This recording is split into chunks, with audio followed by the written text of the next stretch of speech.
we are now being asked to pray for Texas. Right now, what we know is that there's a civil war matter. A civil war is about to unfold in Texas. It's going to be Texas against the United States government. Now, the one thing I can tell you before we get into all the rest of the details is that the Biden administration is pressing Texas, wants Texas to respond. But Texas is telling the Biden administration, do not force us. Do not come and try to attack our National Guard. Don't take them from us. These are the best of the best. You do not want to mess with them. That's Texas's response. Now, let's get right down to what happened. All I ask is one thing. It takes 2 seconds. Go ahead, hit that like button if you enjoy these daily updates. And now, let's begin.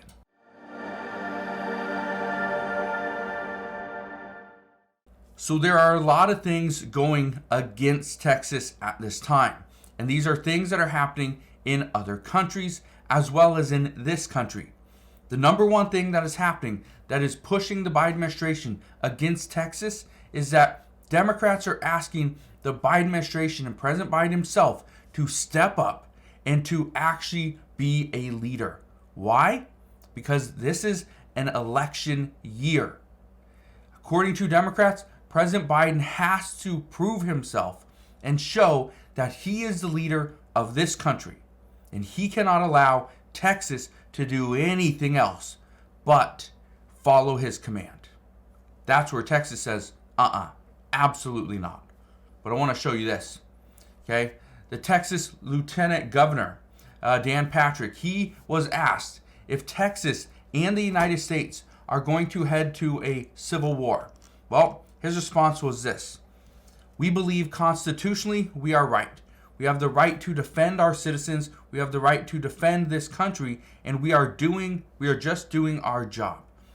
These young women and men who serve our National Guard and our DPS are the best of the best. Why would he want to send anyone down to confront them?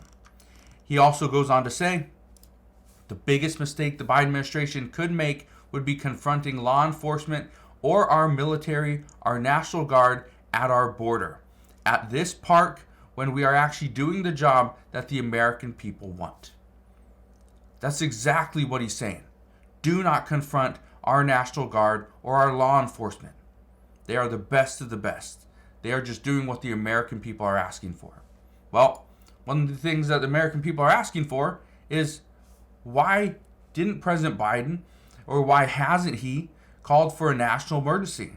And some are asking, did President Biden intentionally cause this border crisis? Because when you look at it, the Biden administration has had all the power to call for a national emergency and shut the border down. That's exactly what former President Donald Trump did when we had the pandemic. So what changed? What's different, right? Well, here's what I can tell you. Right now, there's a bunch of stuff happening.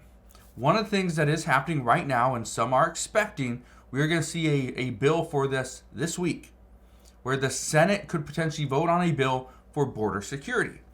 But this is why experts say we need to pray for Texas because of this bill. They say Texas and the entire United States may not see a border security bill anytime soon, because what Democrats are discussing, according to Republicans, this is not good enough.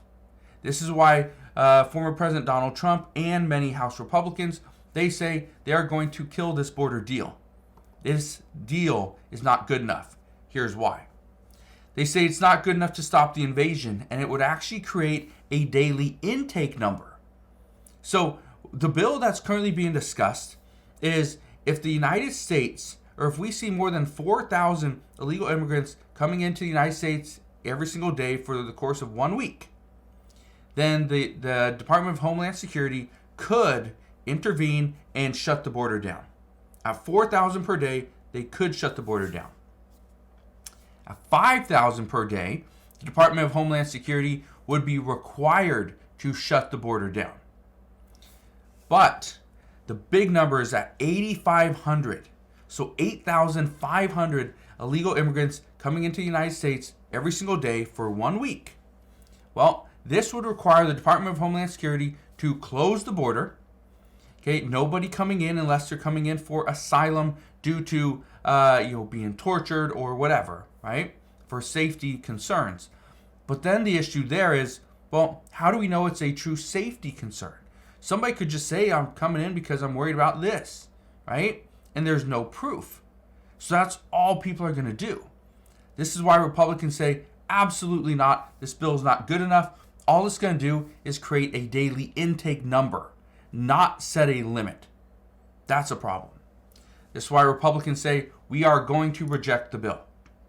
Not only that, Speaker Mike Johnson said if this bill passes in the Senate, this bill will be dead on arrival in the House, and he will not bring it to the floor. So it could pass the Senate, will not pass the House. This is why they say pray for Texas, because this bill may not go anywhere. We may be sitting on this bill for the next year. But if there's no chance of a new bill, there's no chance President Biden is going to say there's a national emergency, and so he's not going to shut the border down. That's the first reason why we should pray for Texas. Here's the next one. As of the other day, President Biden is now extremely concerned with what went on over the weekend, where 3 U.S. troops lost their lives and more than 34 wounded in a drone attack in Jordan. This is over in the Middle East. I addressed this just the other day, where this was turning into a massive concern is when are we going to see retaliations against the United States, and how long will it be before the United States sees some type of a death or a critical injury? Well, there's many people that are critically injured because of this one attack, and 3 people lost their lives. The Biden administration says they are going to respond. We do not know when, we do not know to what extent, but they will respond. The reason why this is a problem for Texas is because now the Biden administration is more focused on what is happening in the Middle East than what is happening in Texas. Not only that, one of the things that we learned about a week or so ago is that lawmakers were looking at ways to pass any type of bill so that they could tell their constituents, look what we got for you. Look what we passed. Because the biggest concern right now is the U.S. southern border, is this immigration crisis. But here's the issue. How can we be concerned with the immigration crisis if we know there's a bill that is coming, but there's no way it's going to pass? Well, according to Congress, they're going to pass a bill. It's just not going to be on the U.S. southern border. It's not going to be on this border crisis. It's not going to help us there. No. What they're looking at, the House is eyeing a vote this week on the child tax credit bill. Okay? Some say it's going to face some speed bumps, but what I can tell you is it's going to be a child tax credit, right? An enhancement there. That's what Democrats want. Well, the Republican Party, they want this the Trump tax cuts. They want that back. They want that extended. The research and development deduction, okay? The 100% for certain machinery and vehicles. That's what they want back, okay? So that's on the table as well. But again, when lawmakers start discussing and negotiating this child tax credit alongside this the business deductions, that's going to get more time. Well, what about the U.S. southern border? That's not going to get more time. They're going to take time away from those negotiations and push them over here. Again, lawmakers are just trying to get one bill passed. They just need one bill. And if these bills don't pass soon enough, the problem is they just have to go back by March 1st and negotiate the government funding bill. So that throws another wrench into this as well. But again, this is all happening as we speak. Something else is happening as we speak as well. We know the Texas-bound Take Our Border Back convoy. This is heading down to Texas. Okay? It's already starting. They're going to send a message. Here's the concern there. What happens if they send the wrong message? Are lawmakers even going to receive this message? Are they going to understand what's happening? Maybe, maybe not. But that's the thing. It worked before. Could work again. Some say there's over 700,000 trucks heading to the U.S. southern border. They're going to block immigrants from coming into the United States. We're going to see what happens. All I can tell you is that this is the beginning of a civil war. But it's also the beginning of more conflicts here in the United States. This is why some say pray for Texas, but I'm saying we need to pray for the United States. That's who we need to pray for. Because this is starting in Texas, but it's much bigger. This is much, much bigger. So, that's what we have for you guys today. As always, thank you guys for watching. Consider subscribing, and I'll see you guys on the next one.